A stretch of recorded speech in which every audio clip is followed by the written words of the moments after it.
Every band dreams of leaving one timeless note behind, but most never realize when they've already played it. Riders on the storm.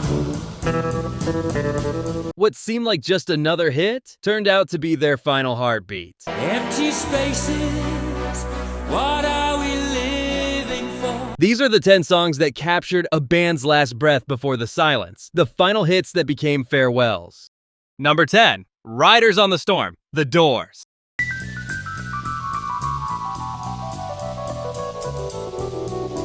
Riders on the Storm carries a special weight because it was the last song Jim Morrison ever recorded vocals for. This happened in late December 1970 to early 1971 at Poppy Studios in Los Angeles, just before he left for Paris, where he died on July 3rd at age 27. Riders on the storm.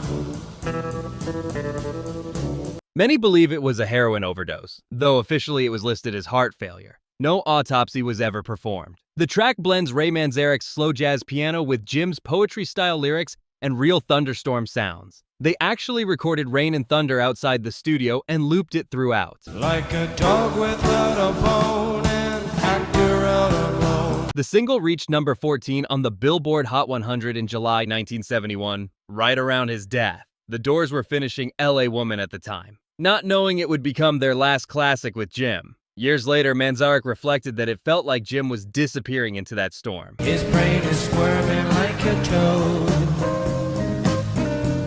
After his death, lyrics like, "His brain is squirming like a toad," took on a haunting, prophetic meaning. That final verse about the killer on the road still gives chills today. The Doors tried 2 more albums without him, Other Voices and Full Circle, using vocals from Ray and Robbie plus a hired singer, but they disbanded in 1973.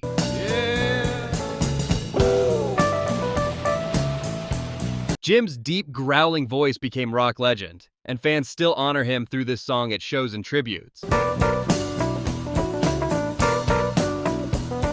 Number 9, Don't Stop, Fleetwood Mac.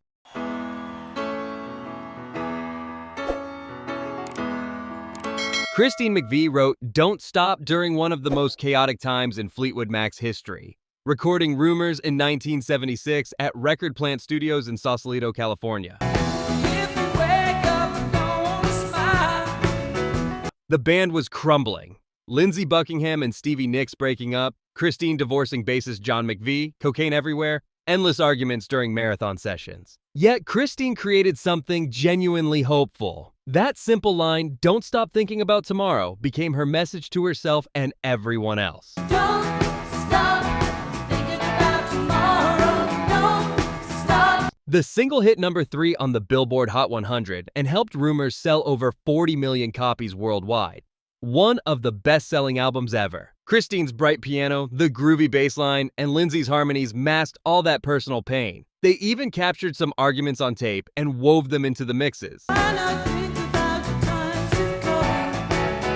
In 1992, Bill Clinton chose it as his campaign theme, calling it his favorite song. He brought the band together again to perform it at his inauguration after years apart. A beautiful moment when that old chemistry clicked back to life. Fleetwood Mac never truly stopped, despite constant lineup changes with Stevie and Lindsey coming and going. They kept making music and touring until health finally slowed them down.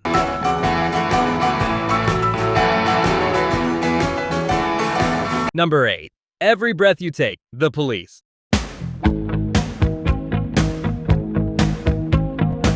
It's surprising how often Every Breath You Take plays at weddings as a love song, when Sting actually wrote it about jealousy and obsession during his bitter 1982 divorce from actress Frances Tomalty. Every breath you take, That split involved painful court battles over their child. The band itself was also falling apart, Sting constantly clashing with drummer Stuart Copeland and guitarist Andy Summers while recording Synchronicity in Paradise-like Montserrat Studios. The tension nearly destroyed the project. every single day. Yet the song became massive. 8 weeks at number 1 on the Billboard Hot 100 in 1983, the longest run that year. It won 2 1984 Grammys, Song of the Year and Best Pop Performance by a Duo or Group. Synchronicity sold 23 million copies, but after their 1983 tour, everything exploded on stage in Atlanta when Copeland and Sting nearly came to blows in front of fans. The Police were done. I'll be watching you. Sting later explained in his book Broken Music that it was never about love. It was about control. The song marked the end of a band that sold 75 million records worldwide, though they did reunite for that incredible 2007 to 2008 tour, earning over $362 million.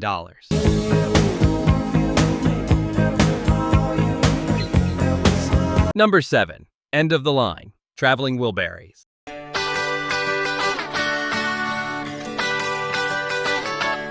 The Traveling Wilburys brought together 5 legends: George Harrison of the Beatles, Tom Petty, Roy Orbison, Bob Dylan, and Jeff Lynne of Electric Light Orchestra. It's all right, riding around in the breeze with It began in 1988 as a casual side project after a Warner Brothers Records mistake. They recorded their first album in just days at George's home studio in Encino, California. Relaxed country rock where everyone sang a verse. The name came from George's term for studio flubs.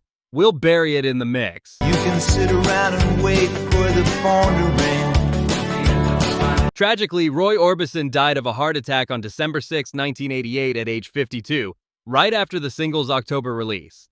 It reached number 63 on the Billboard Hot 100, number 2 on Album Rock Tracks, number 3 in the UK, and surged worldwide afterward, driving the album to multi-platinum status. The video shows an empty rocking chair swaying in Roy's place, with the others smiling warmly on a simple porch, grief transformed into tribute. all right, even when push comes to shove. They made Volume 3 in 1990 without him, using demo vocals. It reminds us even these giants FaceTime.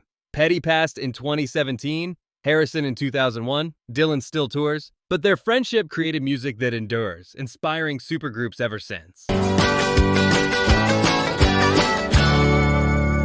Number 6, Come Undone. Duran.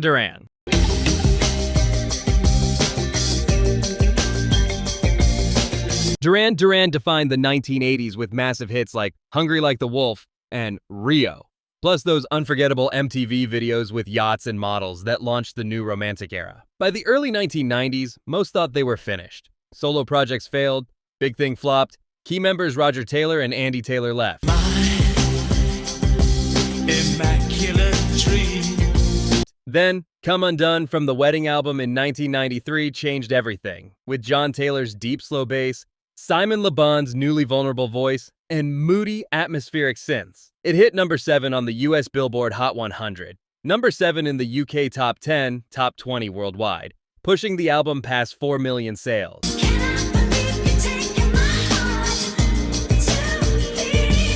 But tensions ran high during recording.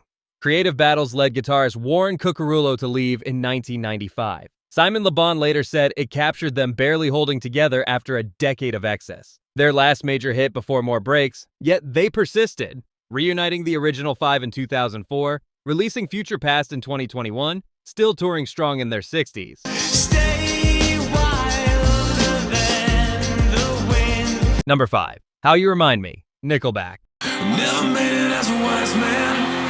I couldn't cut it as a bone and stealing. Nickelback exploded in 2001 with How You Remind Me from their album Silver Side Up, recorded in Vancouver. Before the internet memes and backlash labeled them generic, this song was unstoppable, holding number 1 on the Billboard Hot 100 for 4 weeks starting November 2001. It became the most played song on US radio in 2002 with over 1.2 million spins. This is how you remind me of.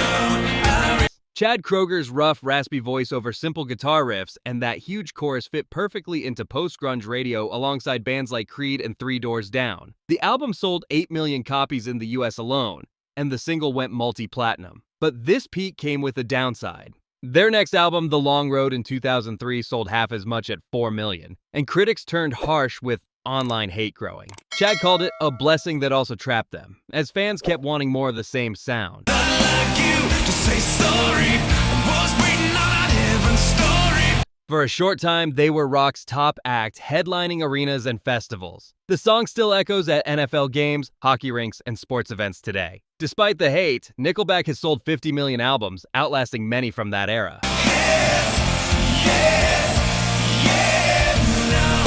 Number 4, You Got It, Roy Orbison. Roy Orbison endured unimaginable tragedy before his late career revival.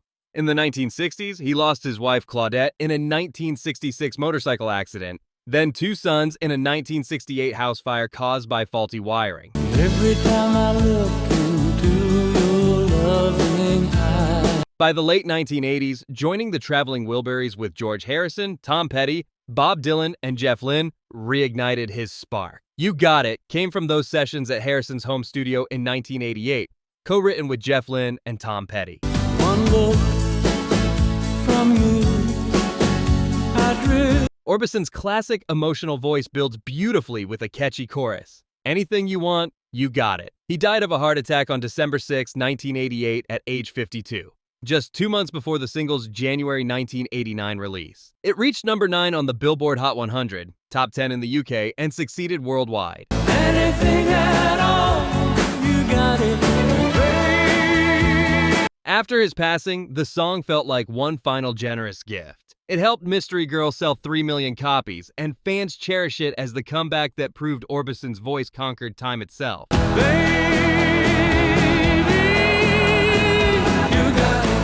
Number 3. The Last Goodbye, Jeff Buckley.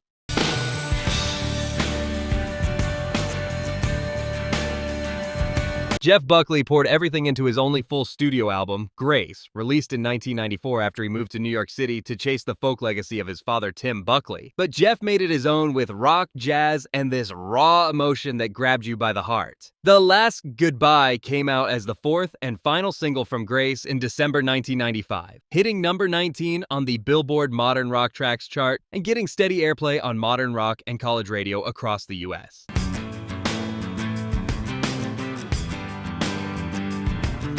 At just 29 years old, Buckley was playing small venues, building this devoted cult following. No one could have known this beautiful song would quietly mark the end of his tragically short career. This is our last goodbye.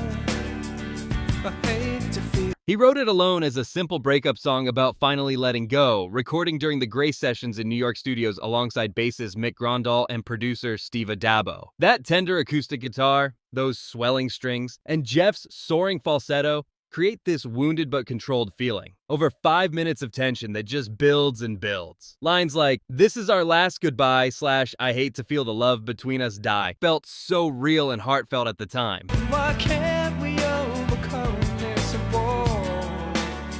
But then tragedy struck. On May 29, 1997, at age 30, Buckley drowned accidentally in the Wolf River in Memphis, Tennessee, fully clothed after jumping in to greet a passing boat. His body was found days later. After that unthinkable loss, The Last Goodbye took off posthumously, especially in Europe where it charted in the UK Top 40 and got heavy MTV rotation. Grace sales soared past 2 million copies worldwide.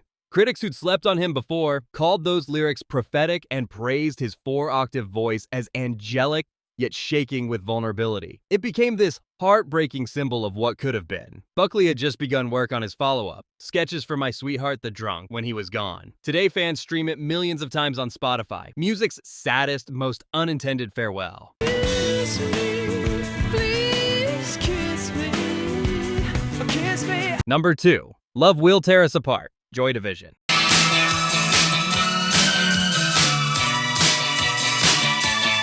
Joy Division formed in Manchester, England in 1976 from punk roots and became post-punk icons with tense bass lines and icy guitars. Ian Curtis wrote Love Will Tear Us Apart in 1979 about his crumbling marriage to Deborah, worsening epilepsy seizures, and the toll of constant European touring.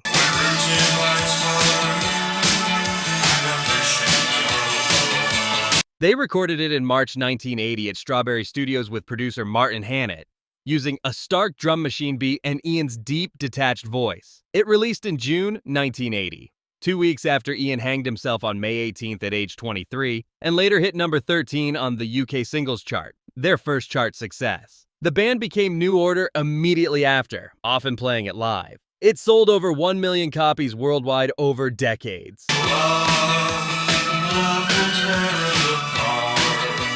Deborah Curtis had Love Will Tear Us Apart carved on Ian's Manchester tombstone, making it a literal epitaph. The song captured bleak Manchester life and inspired goth and alternative rock, covered by many including Susanna Hoffs.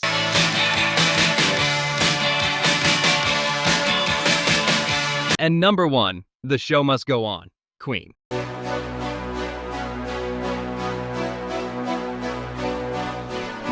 Brian May wrote The Show Must Go On in 1990 for Innuendo, inspired by Freddie Mercury's battle with AIDS. At no point did I say to him, well, actually, I was writing this song about you, Freddie, you know. And he didn't ask. He didn't say, you know, who is this clown or whatever. Doctor said it would end soon, and Freddie down to 94 pounds, but he insisted on recording. At Mountain Studios in Montreux, Switzerland, legend has it he downed vodka, declared, "I'll fucking do it, darling," and nailed the vocals in one take despite barely standing. Empty spaces, what are we living for? Released October 14th, 1991, 6 weeks before Freddie's death on November 24th at age 45, it hit number 2 in the UK, top 20 across Europe, and number 28 US. The show must go on. The video mixed live footage with Bohemian Rhapsody, helping Innuendo sell 11 million. Lines like, "My makeup may be flaking, but my smile still stays on," became Freddie's proud final message against death. My makeup may be flaking, but my smile still. Queen's last major hit with him, it stands as rock's ultimate act of defiance. The band continued with Paul Rodgers and Adam Lambert, selling over 300 million records total. Yet every time The Show Must Go On plays, it carries a heavy weight, reminding us that we lost a true genius.